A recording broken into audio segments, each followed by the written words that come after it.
children, you have small children, you're not sure how to switch over, stop celebrating Christmas, you don't want to completely disband from Christmas, you don't want to shock them, but you're like, we don't celebrate Christ's birth in that kind of way. Or you are a revert Muslim, more of the single variety, you're still living with a family that is Christian, you're a new Muslim, or you're a revert Muslim, or just Muslim in general, and you're going to fall into one of two categories. So either you're going to be a revert Muslim with a family, and your family is switching over to Islam, you have children, you have small children, you're not sure how to switch over, stop celebrating Christmas, you don't want to completely disband from Christmas, you don't want to shock them, but you're like, we don't celebrate Christ's birth in that kind of way. Or you are a revert Muslim, more of the single variety, you're still living with a family that is Christian or of another denominational faith, and you don't celebrate Christmas like that, but you don't know what to do because you're struck out the single one, you're individualized.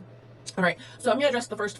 The first thing being how to do Christmas as a revert Muslim with children or a spouse that are still Christian, or children you raised Christian but now you want to raise them Muslim. All right, so let's scale it back. You can still participate, but the reason for the season is going to be a little different. So what you can do is take this time to teach your children, one, that this time is for those who are less fortunate, and that they need to take 10, 5, 10, 15, whatever of their toys, gather them together, and that as a family you're going to go to family shelter, women's shelter, or just to go somewhere and donate those toys to think about others, or even just to give to those toys to children in their school that they know are less fortunate, right? So get them to think about others and remind themselves about how beneficial that they are. The other thing you can teach them, so second, you can use this as a time, you say at the end of the year, we celebrate all those who are in our lives. So you would go ahead and say this is a time of appreciation for those in our family, our friends, and those who are there for us, and take this time to have them write appreciation or thank you cards saying thank you at the end of the year, you've done this so much more for me, you're such a vital part of my life, I appreciate you being here, I love you, and telling them to either end it with just a card, or saying this is a time for you to really think about others, think about what makes them happy, or get to know other people and what makes them happy and what they like,